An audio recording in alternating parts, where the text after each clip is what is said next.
Yeah, the man them is number one ranked in T20 cricket. They didn't get there because of a few players. They get there because of the entire squad. Well, David versus Goliath, small axe fall, big tree. West Indies just only need to nick one game, just one.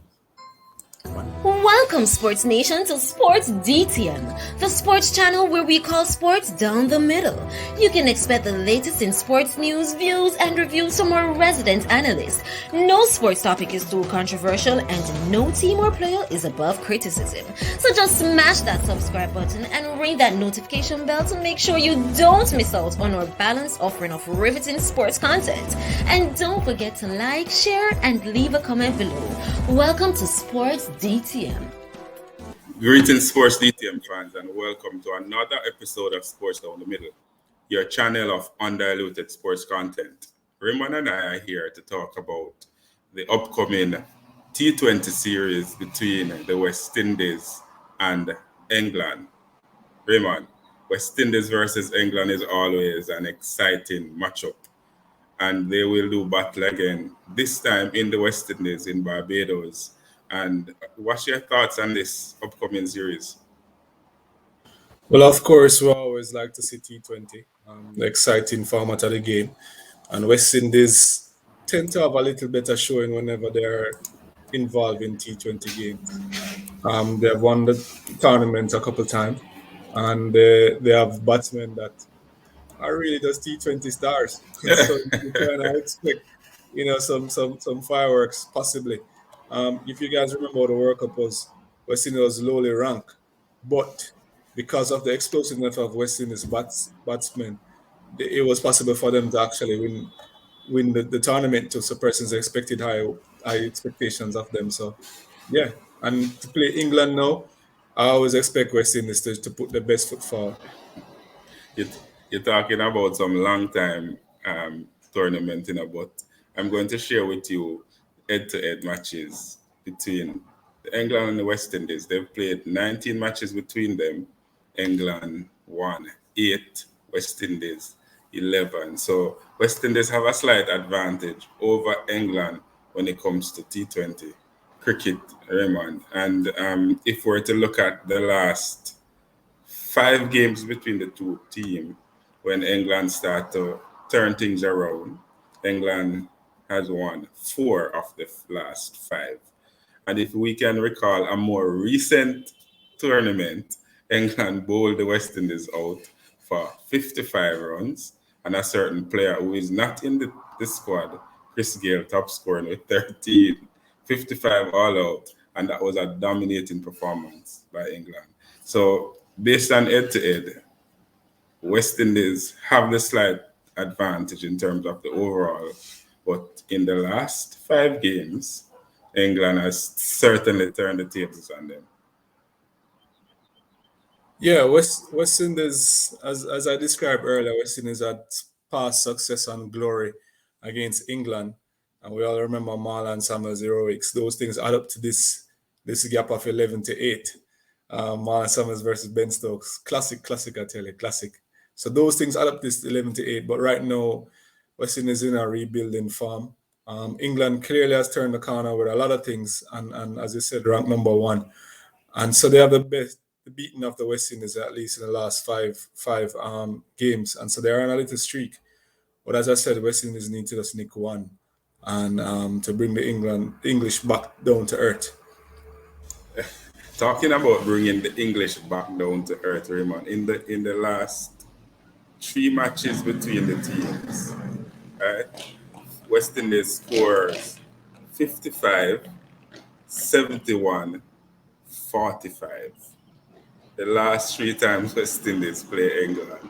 45, 71, 55. So bringing England back down to earth would mean a repeat of that record. Well, with the English team scoring those single double-digit numbers over a 3 match series, it looked dismal and Yeah, that would have been a little tricky because that would mean that we would have a Super Bowl in attack.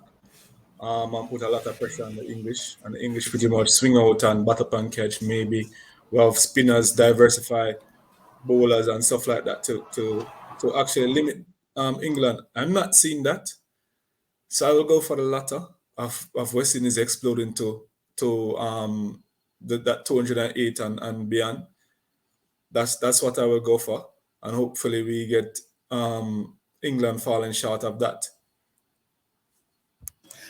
And talking about what you expect from the team, I'm going to share with you the squad for the West Indies team for this ODI series. We have Kieran Pollard, the captain, and in a previous video, we looked at Pollard's records over one-day internationals.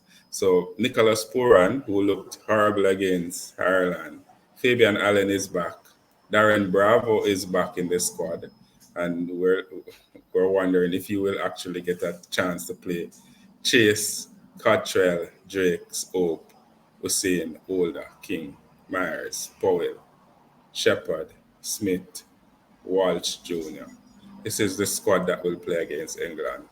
Noticeable absentees, should I say, Universe boss Chris Gayle. Evan Lewis is not there. Andre Russell is not there. Shemron Etmire is not there. Narayan is not there. Talk to me. And the West Indies last 5 games, them only take 22 wickets out of 50. So when we look at the bowling attack, we're not seeing any wicket takers, any aggressors. Where will that excellent performance come from in order to defeat this English team? A couple of things you just highlighted. Some of the players that are not there will be surely missed from bat and ball, definitely. Some of the most persons who relish playing against England and will tend to always put the best foot forward, I keep saying, they won't be there. Barring that, though, the introduction of Sheldon Cottrell, hopefully he will get the nod and actually get a chance to strut his stuff. Hoping that, Sheldon Cottrell will have such a good game that we know he's capable of having, and as such put some serious pressure on the English.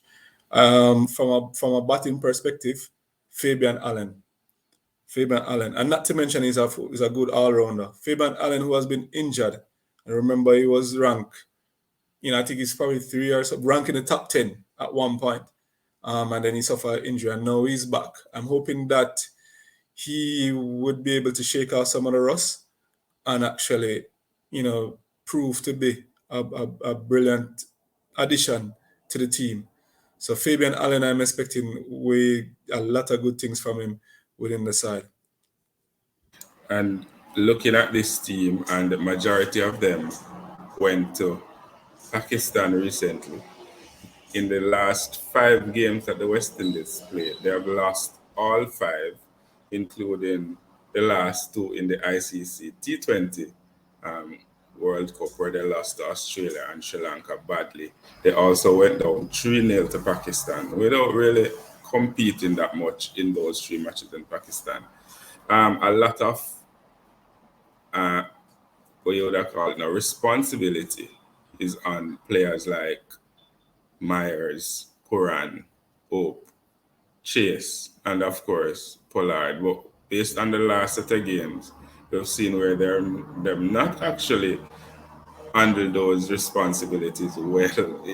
It not look good from this perspective. We also see Brandon King from Jamaica, who is in this squad, and we're happy to see that these new players are getting an opportunity against big opposition. Yeah, hopefully Brandon King, the Jamaican, would take his opportunity and actually shine. It's good, as you said, for him to get the opportunity, but he has to take it and perform excellently. As for Pooran and Chase and Hope and those players, I'm hoping that, given that what transpired against Ireland and is one day, it's a little different, and so the mental fortitude that's needed for T20 is a little different. You pretty much, it's a lot of aggression, and maybe that was they had to cage that up, bottle that up in a sense in the one day because they needed stability and stuff like that at different points. But in a T20, sometimes it's just brashness, is just aggression, and hopefully they're able to unleash that against the English. I hear you talk about mental. And if we're to go back to what the captain said after conclusion of that ODI series against Ireland, he pretty much said the man them are mentally and technically ready, and it's not just the 15 players in the team; it's everybody across the Caribbean. So, what are we now saying when it comes to T20? The mentality come back and the technical abilities present themselves. Well, the thing is, T20 asks for a different kind of mental fortitude as well as technical skills. And because of that, I don't think he still needs shot selection, but in terms of batting out to 50 and all of that and holding a wicket in some cases and slower run rate, because a run rate of 5 in an ODI is considered to be okay, but not nowhere near in a T20. You're looking to do 7, 8, 9. So you expect some brashness and some aggression. And I'm hoping that, with that said, they're able to execute that. Because if one thing was certain, a lot of the West Indies players build their name off T20s. So if that is the format of the game that you build your name, as Olin described one of them not being a cricketer, and T20 is what caused a lot of these players to come to the fore, then why not? Why not dominate? And I think England is wary of the fact that at any given time, West Indies can explode with the brashness and aggression and stuff like that. Who in this squad are you looking forward to performing the most? I see Darren Bravo name pops up. He's one of the most experienced batters we have now, with the exception of Kieran Pollard. I don't know if he will eventually get a game. He has been in and around the squad for a few of the tours and been in the reserve. I'm not sure where he is mentally at the moment. And on some occasions, they have said that he's not in the squad because of personal reasons. And we don't know what those personal reasons are, but a player with a little bit of ability, technical ability, that I'm certainly looking forward to in playing and doing something good for this team. Well, for me, is more Fabian Allen. I'm interested to see what he has to offer. He was expected to shine big in the World Cup, and he got injured, and so I'm hoping that he's able to come out and show what we had missed. When he didn't make it into the World Cup side because of injury. Also, I'm hoping to see what Cottrell and Brandon King has to offer. And knowing these players, they would actually take the opportunity as best as possible to actually hold on a position in the team. So those persons I'm expecting to put their best foot forward and shine. England squad selection, there are some players who are noticeably absent. If we're to look at the squad, the Josh Butler, the Johnny Bairstow, David Milan, Ben Stoke. You mentioned Ben Stoke earlier, the famous Ben Stoke, Marlon Samuels drama. He's missing, and they're missing because of the recent Ashes tour in Australia. So they're getting some rest. But the squad, Morgan, Ali, Billings, Darcy, Jordan, Livingstone, just to name a few, Adil Rashid, who destroyed the West Indies in that World Cup match with 4 for 2 from a few overs, is still in the squad.